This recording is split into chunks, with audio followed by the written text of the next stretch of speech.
नमस्कार दोस्तों। अगर आप कभी भी मकान परचेज करने के लिए किसी भी बैंक में लोन लेने जाते हैं तो वहां पर बहुत ही आसानी से आपको लोन मिल जाता है।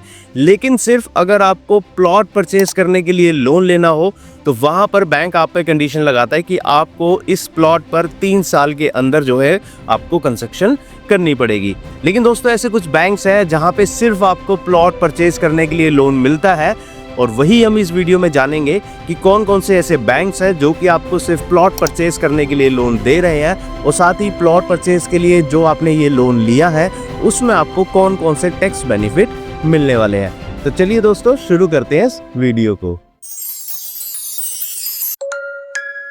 अब दोस्तों सबसे पहले बात करते हैं एलिजिबिलिटी क्राइटेरिया की, यानी कि अगर आपको बैंक कभी भी प्लॉट परचेज करने के लिए लोन देता है तो बैंक उसमें किस तरह से आपकी एलिजिबिलिटी निकालता है।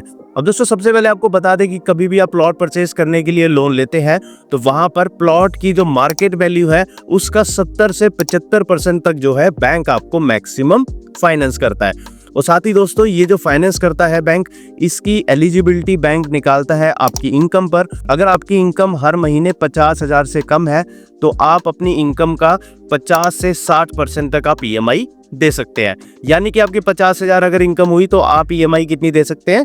60% के हिसाब से 30,000 रुपए। तो 30,000 रुपए के हिसाब से आप देख सकते हैं कि आपको कितना लोन मिल सकता है। इसी के साथ अगर आपकी इनकम जो है 50,000 से ज़्यादा है तो वहाँ पे बैंक आपको आपकी इनकम का 70% मैक्सिमम फाइनेंस करता है। यानी कि अगर आपकी इनकम 1 लाख रुपए है तो उसका 70% हुआ 70,000, तो आप जो है हर महीने 70,000 की ईएमआई आप भर सकते हैं। तो इस हिसाब से जो है बैंक आपके लोन की एलिजिबिलिटी निकालता है। तो दोस्तों इसमें मैंने आपको 2 क्राइटेरिया बताए। सबसे पहले की प्लॉट वैल्यू को आपको 70 से 75% मैक्सिमम मिलेगा, और दूसरा हो गया दोस्तों आपकी इनकम एलिजिबिलिटी, यानी कि जितनी आपकी इनकम है उसका 50 से 70% तक जो है आप अपनी ईएमआई दे सकते हैं। अब दोस्तों इसके बाद बात करते हैं कि अगर आप प्लॉट परचेज के लिए लोन लेते हैं तो बैंक आपसे कौन कौन से डॉक्यूमेंट्स मांगेगा। इसमें दोस्तों सबसे पहले आता है आपके केवाईसी के डॉक्यूमेंट्स, और उसके बाद आते हैं आपके इनकम के डॉक्यूमेंट्स, जो कि होते हैं अगर आप सैलरीड हैं तो आपकी सैलरी स्लिप्स होगी, आपके फॉर्म नंबर 16 हो गए, आपके ऑफिस का आईडी कार्ड हो गया, और साथ में आपकी आईटीआर होगी। और अगर आप बिजनेसमैन है तो वहाँ पे बैंक आपसे जीएसटी के सर्टिफिकेट्स मांगता है, आपकी जो है बैलेंस शीट्स मांगता है, साथ ही आपकी आईटीआर रिटर्न्स मांगता है, और आपकी बैंक स्टेटमेंट्स मांगता है। और इसी के साथ जो प्लॉट आप परचेज करने जा रहे हैं उस प्लॉट की जितनी भी रजिस्ट्रीज है पुरानी वो बैंक आपसे मांगता है। और साथ ही जो आप प्लॉट परचेज कर रहे हैं उसका आपने जो सेल परचेज का एग्रीमेंट किया है वो भी बैंक आपसे लेता है। और दोस्तों इसी के साथ आपने देखा होगा कि कुछ ऐसे प्लॉट्स होते हैं जो कि डेवलपमेंट अथॉरिटी जो है आपको अलॉट करती है, तो वहाँ पे आपका जो अलॉटमेंट लेटर होता है उसकी कॉपी चल जाती है। वहाँ पे आपको अलॉटमेंट कॉपी आपको बैंक में देनी है। यहाँ पे आपको सेल परचेज एग्रीमेंट की जरूरत नहीं होगी। तो दोस्तों ये सारे डॉक्यूमेंट्स हो गए जो कि आपको बैंक में सबमिट करने हैं आपको लोन लेने के लिए। अब इसके बाद दोस्तों बात करते हैं कि अगर आप प्लॉट परचेज करने के लिए लोन लेते हैं तो वहां पर आपको कौन कौन से टैक्स बेनिफिट मिलेंगे। अब दोस्तों सबसे पहले आपको बता दें कि देखिए जो भी एटीसी की डिडक्शन है वो आपको यहाँ पर मिलती है। और एटीसी में आपको क्या डिडक्शन मिलेगी कि आपका जो लोन है उसका प्रिंसिपल पोर्शन जो है वो आप एटीसी में डिडक्शन ले सकते हैं, और वो मैक्सिमम आप ले सकते हैं 1.5 लाख रुपए हर साल। तो प्रिंसिपल पोर्शन आपको यहाँ पर सिर्फ डिडक्शन के तौर पे आप आईटीआर में ले सकते हैं। तो दोस्तों इसके बाद आपको जो है यहाँ पर सेक्शन 24 में भी आपको डिडक्शन मिल जाती है, लेकिन वो आपको तब मिलती है जब आप इस प्लॉट पर जो है आप अपना घर कंस्ट्रक्ट कर लेते हैं। तो सिर्फ अगर प्लॉट के लोन की बात करें तो वहां पर सिर्फ आपको 80C में डिडक्शन मिल रही है, मैक्सिमम 1.5 लाख रुपए। अब दोस्तों इसके बाद बात करते हैं कि आपको ये प्लॉट परचेज करने के लिए कौन कौन से बैंक्स आपको लोन दे रहे हैं। यहाँ पे दोस्तों सबसे पहले आ गया देखिए पीएनबी हाउसिंग फाइनेंस लिमिटेड। ये आपको प्लॉट परचेज करने के लिए लोन दे रहे हैं। ये आपको कितना लोन देते हैं? देखिए 70 से 75% मैक्सिमम देते हैं आपके प्लॉट का जो मार्केट वैल्यू है। यहाँ पे एलिजिबिलिटी क्राइटेरिया देखिए सैलरीड, सेल्फ एम्प्लॉयड या बिजनेसमैन हो सकते हैं। आपका एक अच्छा क्रेडिट स्कोर होना चाहिए, 650 से ऊपर क्रेडिट स्कोर इनको चाहिए। साथ ही एज जो है आपकी 70 साल से ऊपर नहीं होनी चाहिए, और साथ में लोन टेन्योर है ये जो है बैंक डिसाइड करता है। इसमें दोस्तों मैं आपको बता दूं कि यहाँ पे आपको मैक्सिमम 30 साल के लिए लोन मिलता है, इससे ऊपर कोई भी बैंक आपको लोन नहीं देता है। यहाँ पे रेट ऑफ इंटरेस्ट आपको कितना मिल रहा है? 9.50 से स्टार्ट हो रहा है अगर आप 35 लाख रुपए तक का लोन लेते हैं। अगर आप 35 लाख से ऊपर का लेते हैं तो वहाँ भी 9.50 ही है। अब देखिए दोस्तों, यहाँ पे थोड़ा सा rate of interest higher side है, क्योंकि ये सिर्फ प्लॉट परचेज करने के लिए लोन है। अगर आप हाउसिंग लोन लेते हैं जहाँ पे आप या तो प्लॉट परचेज प्लस कंस्ट्रक्शन का लोन लेते हैं या फिर आप डायरेक्ट मकान खरीदने का आप लोन लेते हैं, तो वहाँ पे जो है आपको कम ब्याज दर मिल जाएगा। लेकिन सिर्फ प्लॉट की बात करें तो वहाँ पे आपको थोड़ा सा हायर साइड पे इंटरेस्ट लगता है।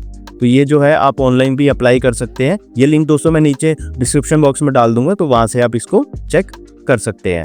अब इसके बाद दोस्तों सेकंड बैंक की बात करें तो वो बैंक है HDFC बैंक। HDFC आपको जो है सिर्फ प्लॉट परचेज करने के लिए लोन दे रहा है। यहाँ पे देखिए मैक्सिमम टेन्योर कितना है, 30 ईयर्स, जो कि मैंने आपको बताया था कि 30 साल से ऊपर कोई भी बैंक लोन नहीं देता है। अब देखिए दोस्तों, यहाँ पर इंटरेस्ट रेट की बात करते हैं। HDFC बैंक आपको प्लॉट परचेज करने के लिए कितना रेट ऑफ इंटरेस्ट चार्ज करेगा। तो यहाँ पे अगर स्पेशल होम लोन रेट है, देखिए सैलरीड और सेल्फ एम्प्लॉयड के लिए, जो कि 8.75 से 9.65 तक है। और ये स्टैंडर्ड होम लोन रेट्स है और ये आपको मिलेंगे 9.40 से 9.55 तक। यहाँ पे फीस एंड चार्जेस भी चेक कर लेते हैं। यहाँ पे 0.50 जो है ये प्रोसेसिंग फीस ले रहे हैं, और साथ ही देखिए ये कई सारी टर्म्स कंडीशन इसमें है। अगर आपको दोस्तों ये लिंक चाहिए तो लिंक आपको नीचे डिस्क्रिप्शन बॉक्स में मिल जाएगा, वहाँ पे स्टडी कर सकते हैं। पूरा डिटेल आपको देखना है तो आप देख लीजिए वहाँ पे, क्योंकि बहुत सारी चीज़ें होती हैं इसमें, जैसे प्री मैच्योर क्लोजर चार्जेस भी हैं, प्री पेमेंट चार्जेस भी हैं। तो ये सारी चीज़ें आपको देख लेनी है पहले ही लोन अप्लाई करने से पहले। चलिए अब नेक्स्ट बैंक की बात करते हैं दोस्तों। नेक्स्ट बैंक है LIC housing finance limited. LIC भी आपको यहाँ पर प्लॉट परचेज करने के लिए लोन दे रहा है। ये आपको कितना देता है, मैक्सिमम आपको 75% आपकी प्रॉपर्टी वैल्यू का लोन दे रहा है। और मैक्सिमम देखिए टेन्योर कितना है यहाँ पर, 15 ईयर्स। LIC सिर्फ आपको यहाँ पर 15 साल के लिए लोन दे रहा है, इससे ऊपर नहीं मिलता है।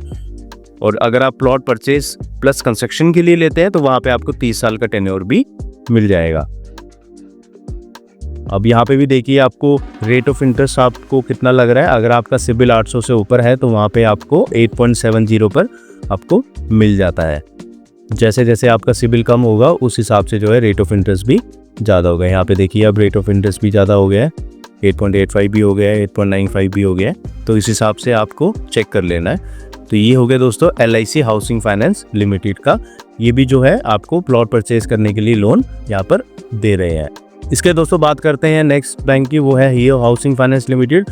और हीरो हाउसिंग फाइनेंस लिमिटेड भी आपको यहाँ पर प्लॉट परचेज करने के लिए लोन देता है। और ये देखिए लोन आपको इन सभी प्रॉपर्टीज़ को परचेज करने के लिए लोन दे रहा है। और साथ ही देखिए यहाँ पे अफोर्डेबल और सिक्योर्ड लोन है। और ठीक है, आप लोन सेंक्शन आपको जो है ये 48 घंटे में करके दे देते हैं। तो यहाँ पे हीरो हाउसिंग फाइनेंस भी आपको प्लॉट परचेज करने के लिए लोन दे रहा है। इसके बाद देखिए दोस्तों लास्ट बैंक वो है श्रीराम हाउसिंग फाइनेंस। यहाँ पे भी आपको प्लॉट परचेज करने के लिए लोन मिल जाएगा। ये आपको लोन दे रहे हैं 1 लाख से 10 करोड़ तक का लोन। टेन्योर आपको यहाँ पे 25 साल का मिल जाएगा। और रेट ऑफ इंटरेस्ट ये जो चार्ज कर रहे हैं वो है 9.5%। और यहाँ पे ये बहुत बढ़िया चीज़ है कि ये 90% आपको प्रॉपर्टी कॉस्ट का मैक्सिमम लोन दे रहे हैं। यहाँ पे प्रोसेसिंग फीस भी है दोस्तों, 2.5% की प्रोसेसिंग फीस है, तो आप देख लीजिएगा। और प्री पेमेंट चार्जेस यहाँ पर इंडिविजुअल बोरोवर के लिए निल है। यहाँ पे आपकी मिनिमम सैलरी कितनी होनी चाहिए, 30,000 रुपये की। और मिनिमम 2 साल का आपका वर्क एक्सपीरियंस होना चाहिए। तो दोस्तों यहाँ पे मैंने आपको 5 बैंक बताया जो कि आपको प्लॉट परचेज करने के लिए लोन दे रहे हैं। अब दोस्तों अगर आपको इनमें से कोई भी लोन अप्लाई करना है तो उसका लिंक आपको नीचे डिस्क्रिप्शन बॉक्स में मिल जाएगा। और साथ ही डिटेल गाइडलाइन इन प्लॉट लोन्स की जो भी आपको मैंने आज यहाँ पर दिखाया है उसका लिंक भी आपको नीचे डिस्क्रिप्शन बॉक्स में मिल जाएगा। और दोस्तों आपके मन में कोई भी डाउट आता है, कोई भी सवाल जवाब आपको करना है, या फिर आपको अगर कोई भी बैंक की स्कीम नहीं समझ आ रही है तो आप हमारे जो है टेलीग्राम चैनल के साथ जुड़ सकते हैं और आप वहाँ पे मेरे से डायरेक्टली बात कर सकते हैं। और दोस्तों अगर ये वीडियो आपको पसंद आया हो तो इस वीडियो को जरूर लाइक कीजिए, इस चैनल को सब्सक्राइब कीजिए और इस बैंकर दोस्त के साथ हमेशा जुड़े रहिए। धन्यवाद।